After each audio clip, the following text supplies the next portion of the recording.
超越 ChatGPT 的 AI 工具终于出现了，这是一款免费并且可以无限使用的 AI 工具。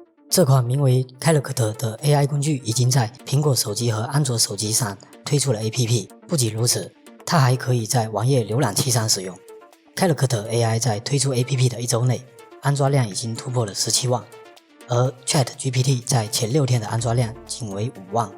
Character 的 APP 安装量超过了 ChatGPT 的3倍以上，而且 Character AI 已经成功获得了 1.5 亿美元的融资，估值已经达到10亿美元。这款 AI 工具的2位创始人曾经是谷歌 Lambda 团队的领导者。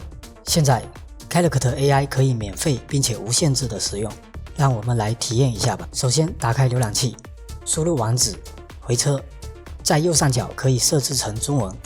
你会看到这里有各种类型的角色可以选择。先来看看助手，这里有一些功能性的角色，包括心理医生、创作助手等等。这里有各种名人，比如扎克伯格、爱因斯坦、马斯克等等。我们来问 C 罗一个问题吧，梅西拿到世界冠军你怎么看？让他用中文回答一下。不错。再来看看其他的角色，这里还有各种经典游戏角色。我们来问绿帽子陆奇一个直击灵魂的问题，你怎么看马里奥和公主的感情？Character AI 提醒我们需要注册才能继续使用，不过他强调我们可以无限制的使用。点击 Sign Up 进行注册，填写邮箱和密码，点击 Continue 提交，然后我们需要验证邮箱之后才能继续。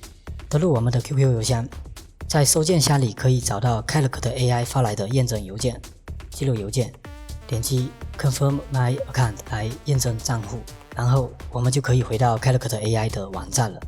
输入邮箱和刚才注册使用的密码，再输入一个用户名，就可以继续体验了。这里还有一些建议，我也很想知道蝙蝠侠和超人谁能赢，看来超人更强大一些。好了，今天的体验就到这里，大家下次见。